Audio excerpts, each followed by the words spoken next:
That coffee, right? My name's Ben, and I'm here today to tell you how to make live streaming work for your audience. Are you excited yet?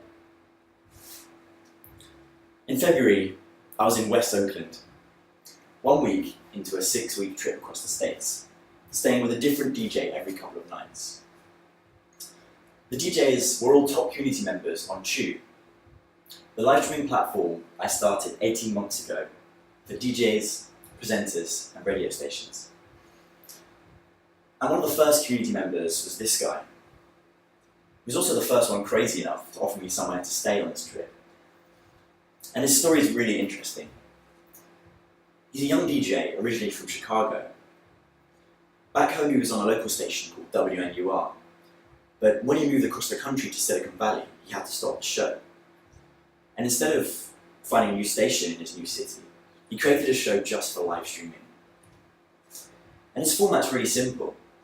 He invites DJs down to his warehouse unit, sets up a couple of cameras, and goes live. And then he adds his 2 cats. This is Grace from Samsung. And they're real divas. Justin streamed 84 times in the last 18 months. And he's built an entirely new audience. Those 84 shows have gone out to 40,000 people. And it's also been good for Justin to build, get great guest DJs too. In his own words, Pew's been instrumental in building artist-to-artist relationships. And when I caught up with him a couple of weeks ago, he'd just come back off a 15-day US tour. But Pew's not the first, and it's not going to be the last live streaming platform either. In 2012, a site called Twitch launched. If you haven't heard of it, it's a site where gamers stream themselves playing games and fans watch in ridiculously big numbers. In 2015, 450,000 years of video was watched back on Twitch. And this year they launched Twitch Creative as well, which brings painting, drawing, programming and making music to the platform. And in 2015, Facebook and Twitter both launched their own live streaming platforms as well. In short, live streaming is now mainstream. And when Facebook Live launched, it was clear that radio stations wanted to use it. But to get live streaming right, you need to know what works and what doesn't. So I'm here to give you a head start. This puddle on Periscope got 20,000 viewers. How can you do better than a puddle? And how can you reach that magic under 25 audience? But first, I want to tell you a little bit about how under 25s like me consume their entertainment, their news, and their relationships. In 2012, 90% of kids had a mobile phone by the time they reached high school.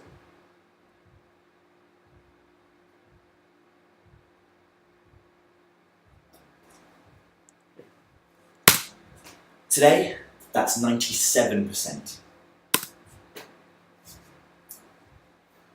And the average hand-me-down smartphone today lets you touch up a photo, edit HD video, record and edit multi-channel audio, and of course broadcast everything you create over the internet. But yeah, you get that. Young people are using their phones. But it's how they're using those phones in a different way that's really interesting.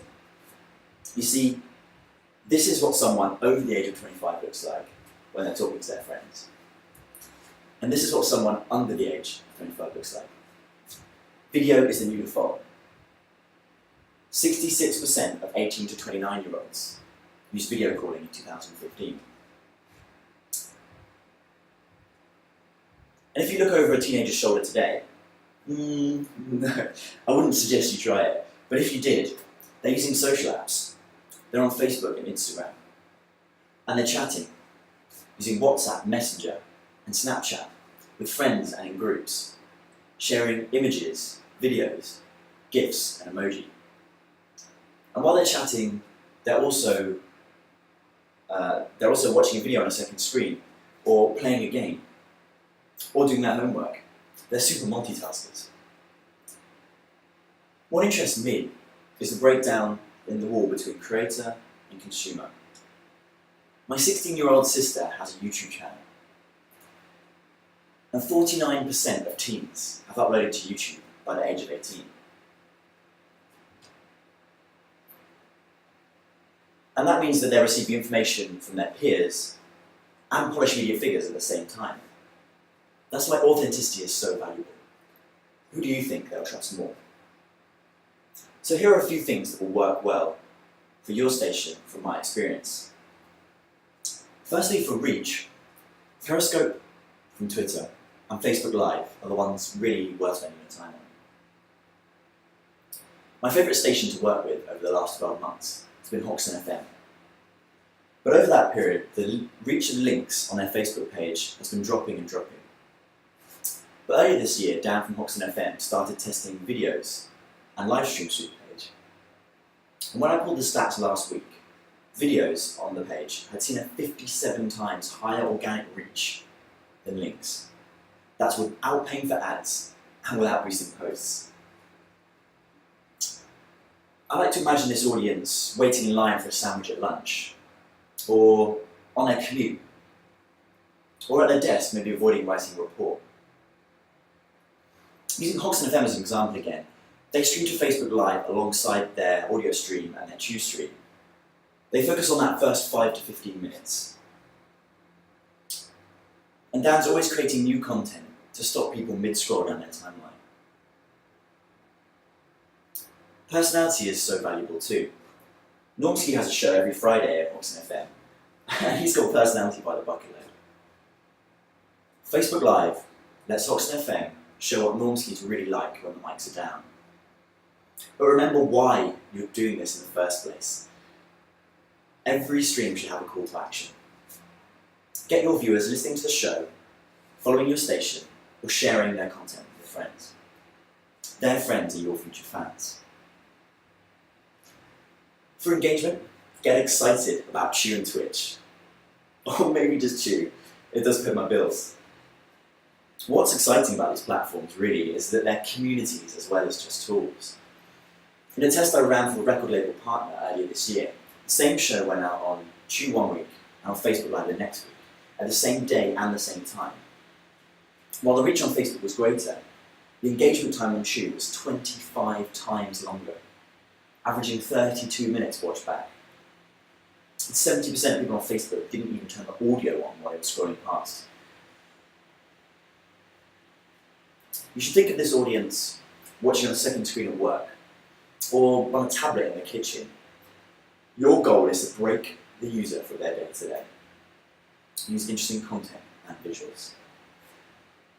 In January, I was super lucky to work with Jam Supernova. She just started her one extra show at a time, but wanted the freedom of playlists and guests to build her future bounce brand.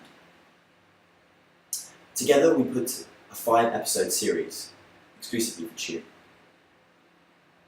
You should watch it. It's really, really good. And when you do, you'll notice that it's super personal. The whole show revolves around Jams and her guests on this sofa, broken up by tracks, live acoustic sets, and pre-recorded content.